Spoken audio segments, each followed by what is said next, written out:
Anytime a new DLC drops for the last spell, there is a lot to talk about, and the Elves of Amberwald is no exception to that. We're going to need to talk about APOC 2.0. We're going to need to talk about the new perks, the new medals. We're going to need to talk about the elves. We're going to need to talk about the new map. The list goes on, but today we're going to be talking about the weapons, both the ones that were added and the significant balance changes that were made to the existing weapons already in the game. Specifically, it seems like there was a big push by the developers to bring up the power level of some of our less loved weapons, and you'll love to see that.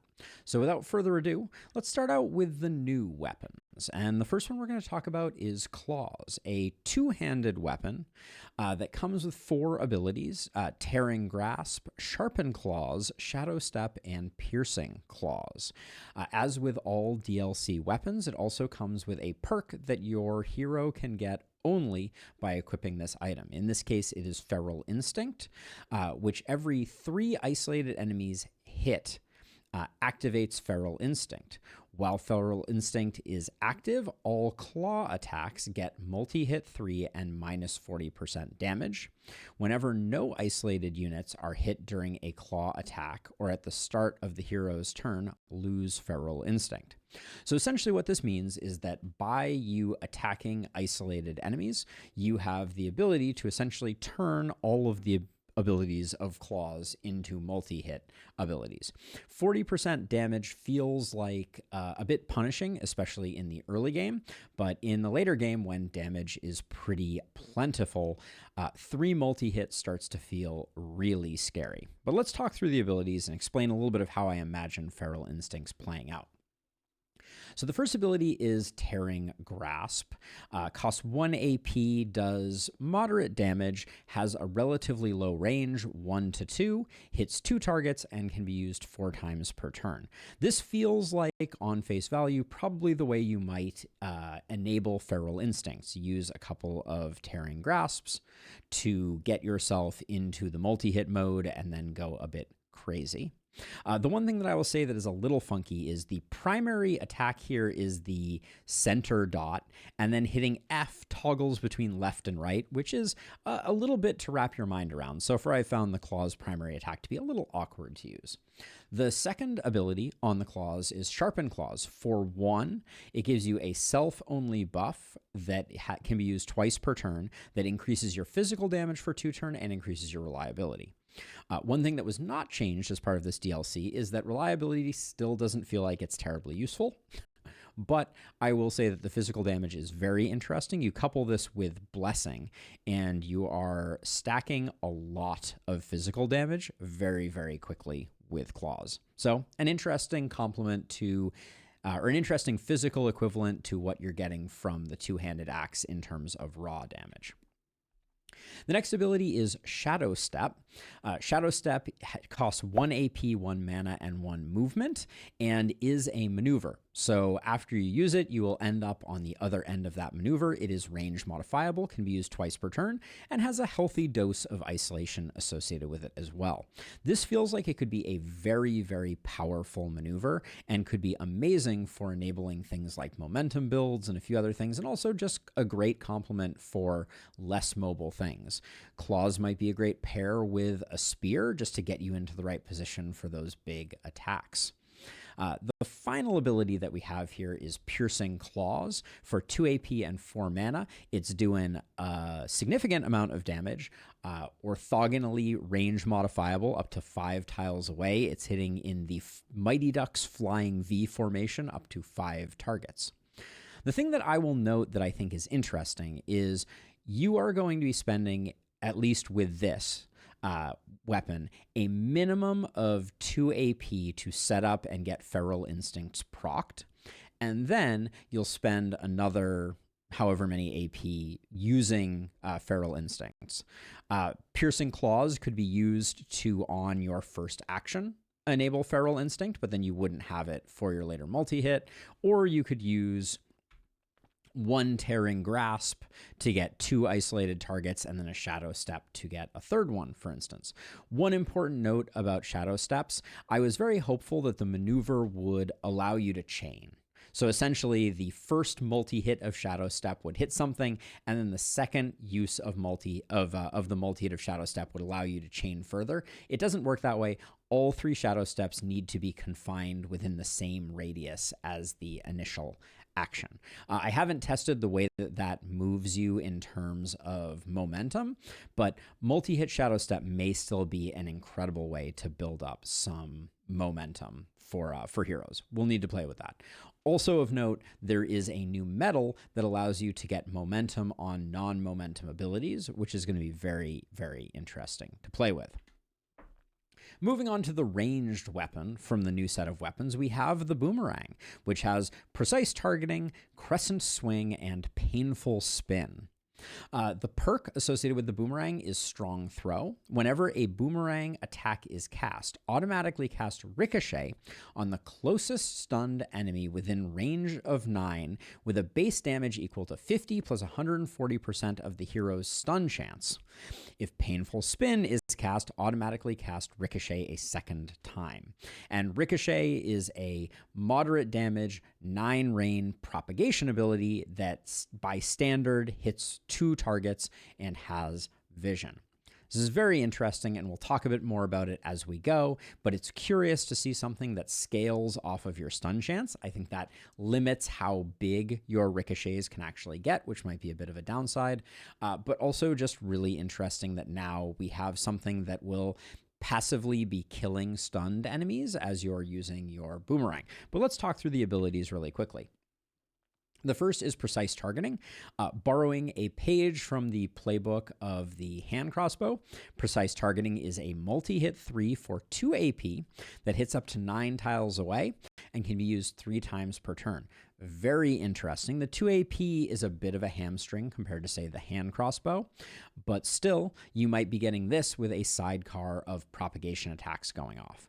The second ability is Crescent Swing. For 1 AP and 1 mana, you're getting a moderate stun that is range modifiable, hits up to 6 targets in a crazy comma-shaped thing that can be reversed with the F key. And this is not hitting particularly hard, but you can imagine it might be spreading a lot of stun that you could then use to propagate through your ricochet attacks. And then winning the award for most bizarre most bizarre ability in terms of shape, maybe. The Sacred Flower might give it a run for its money. But for 2 AP and 4 mana, you have a higher damage, moderately high damage, orthogonally locked range modifiable attack called Painful Spin that hits up to 22 targets. And essentially, the way that I interpret this, the vision for this, is that the red exterior set of enemies are all going to die. And then the inner blue ones are going to become stunned, and then 2 propagates are going to branch off of those stunned enemies and probably kill most of the ones inside as well. But a very interesting ability. I don't quite know what to make of it yet, but it just feels like maybe Geocanon on steroids a little bit, question mark? We'll have to wait and see. Moving on to our magic weapon, we have Sacred Flower. Sacred Flower comes with 4 abilities. Another primary attack that costs 2 AP, which I think is just interesting to know. But we have Death Flower, Cleansing Spores, Contagious Pollen, and Petal Storm. The perk is Blight Blossom, which is a serious tome to read, but basically, the way to think about this one is as you use the Sacred Flower, you are going to get plague stacks. And each time you get a plague stack, it is going to be storing up some poisonous power inside of you that when you cast Cleansing Spores will be released, destroying everyone in a radius around you by applying a whole bunch of poison potentially. It's a very interesting dynamic. It's also very interesting that the more plague you have, it appears the more magic damage you get. So there's a certain like scaling up that's going to be going on there. But the other note, and this is a bit of a maybe downside, maybe not, is when you are hit, you will also release that plague AoE and do a bunch of poison damage to all of the enemies around. I also didn't mention it, but the amount of poison you're dealing scales on your hero's level, So very curious dynamic here, but basically the idea is you're going to be using all of the abilities, and then once per turn or once every other turn, you're going to be setting off like a big poison nova. So let's talk through the abilities. The first one we have is Death Flower. 2 AP, as I mentioned, much like the Boomerang. Primary attack 2 AP is interesting, really puts a lot of strain on AP and makes the meta progression around AP particularly important. Does quite a bit of damage, is range modifiable, but is very low range. Starting at 3 is pretty rough. And it's going to do a big nuke on a central enemy. Blah, blah. And it's going to add 35 poison, which is relatively high base poison, to the 3 enemies orthogonally around the enemy that was hit. Next, we have Cleansing Spore, which is going to remove all debuffs from this particular hero, and while doing so is also going to apply the poison from Plague to 40 enemies in a radius around you, which is a lot of enemies, and for one is potentially spreading an insane amount of poison. I played this on with this on my first run in Amberwald, and it was pretty crazy. I was very impressed by the amount of poison that I was able to pump out.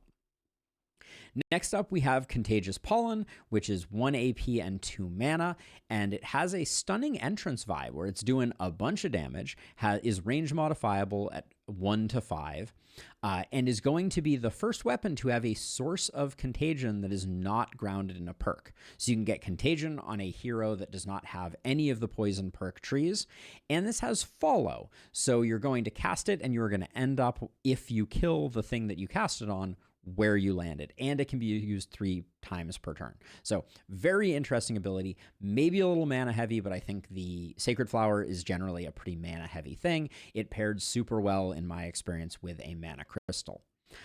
Last but not least is Petal Storm, which I think gives the Boomerang's painful spin a run for its money for crazy structure of targeting.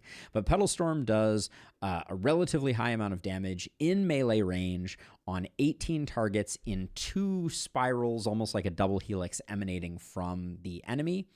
And also dispels all of the buffs of all of the enemies that are hit, and it costs a whopping 3 AP and 8 mana.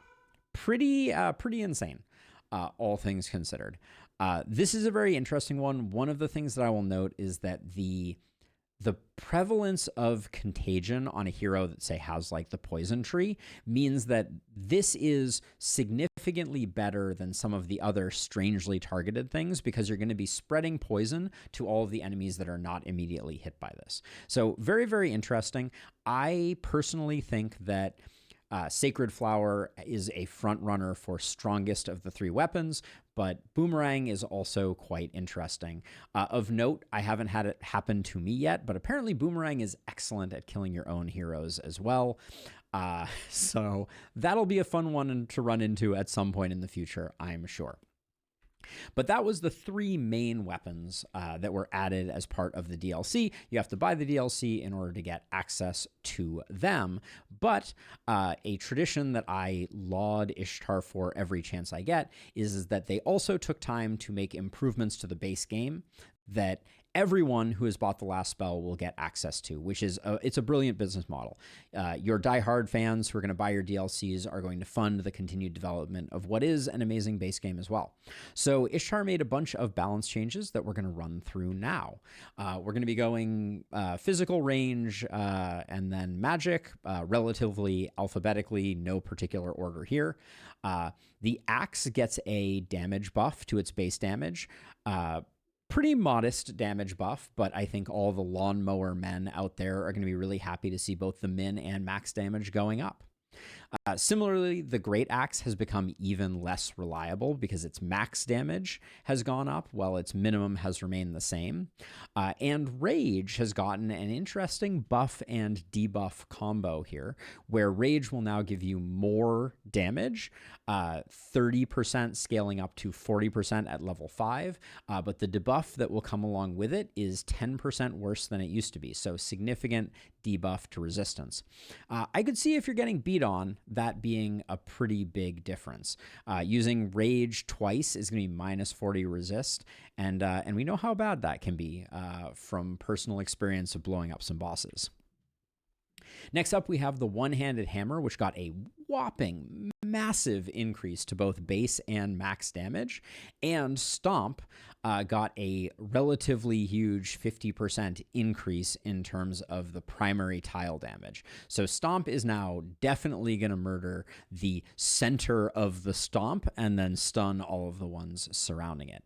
Interesting, but I'm a little skeptical that it's going to be too big a difference maker or make me too inclined to want to use the hammer. Then we have the two-handed sword. Two-handed sword got a lot of very interesting buffs. First of all, the base damage, both min and max, went up. Love to see that.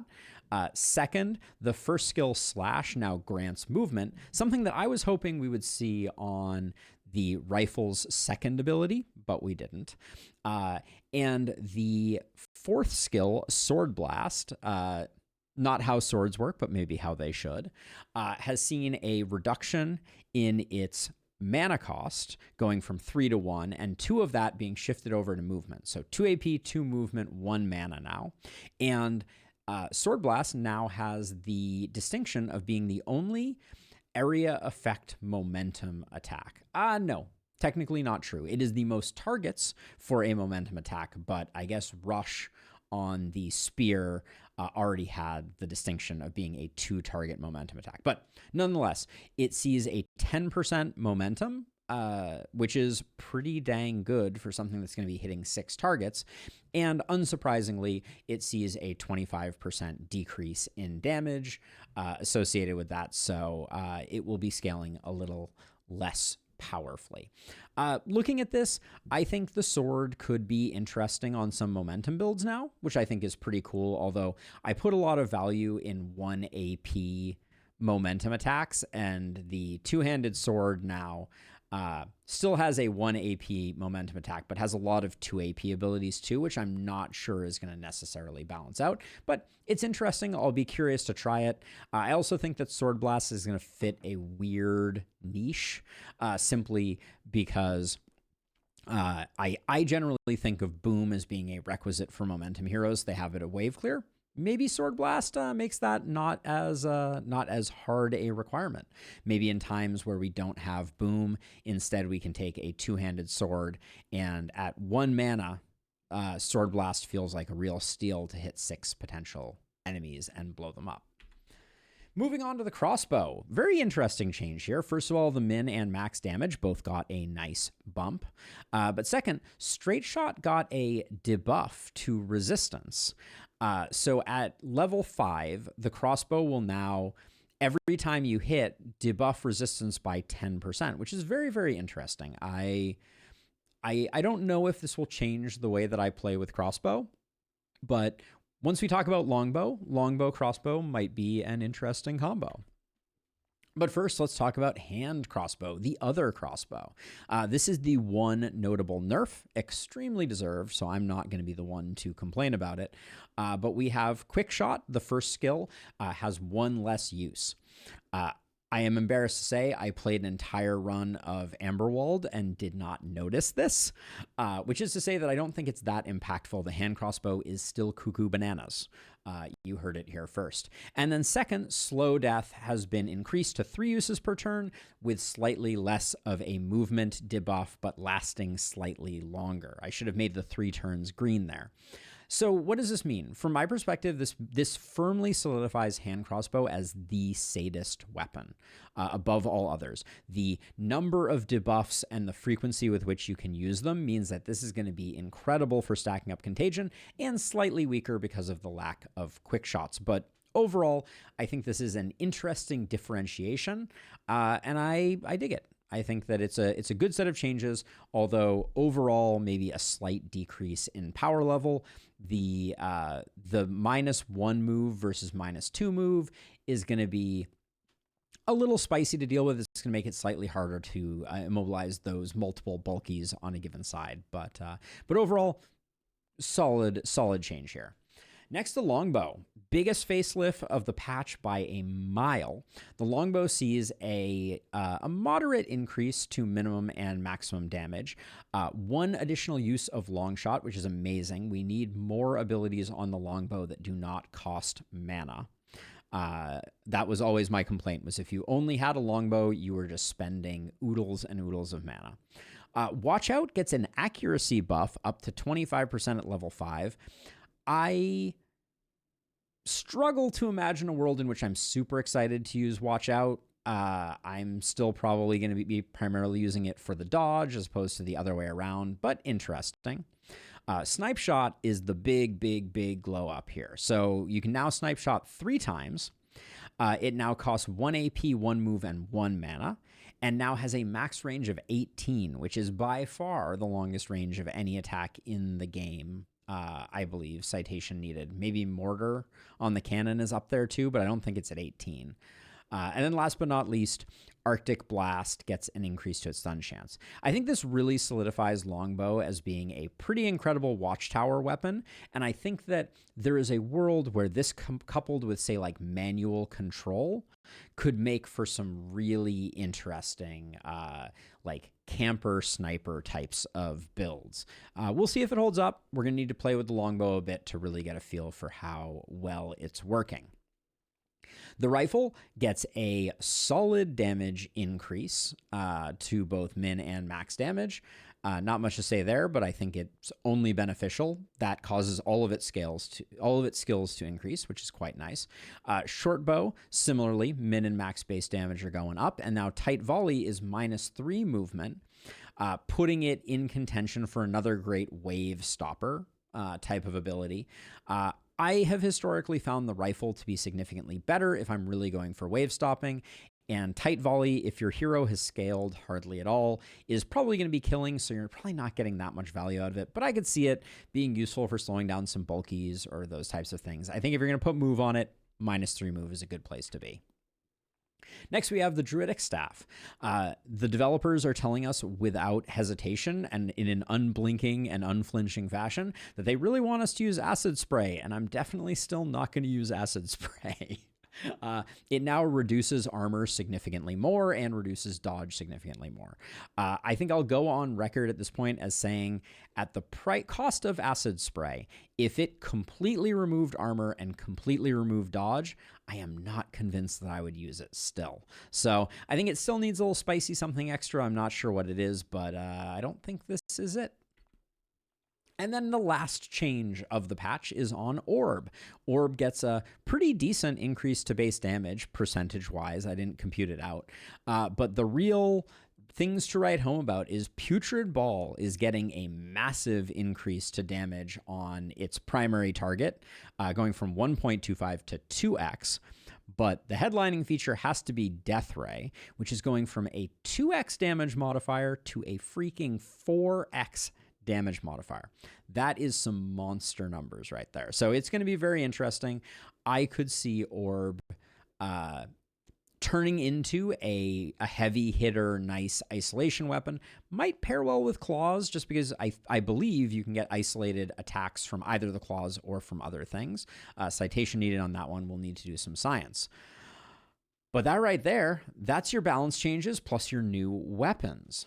So with that, thank you so much for tuning into this video. We're going to do more of these. I think next up is I need to get all of the new perks. There were a lot of perk updates and there are a lot of new perks. So that will be a slightly longer video that I have in the works. But for now, if this was useful, please toss it a like. As a reminder, please join the Discord. We're always doing science over there, and we'd love to have a few more people come and join. But yeah, if you're interested in more content like this, hit the subscribe button, and I will see you in the next one. Bye.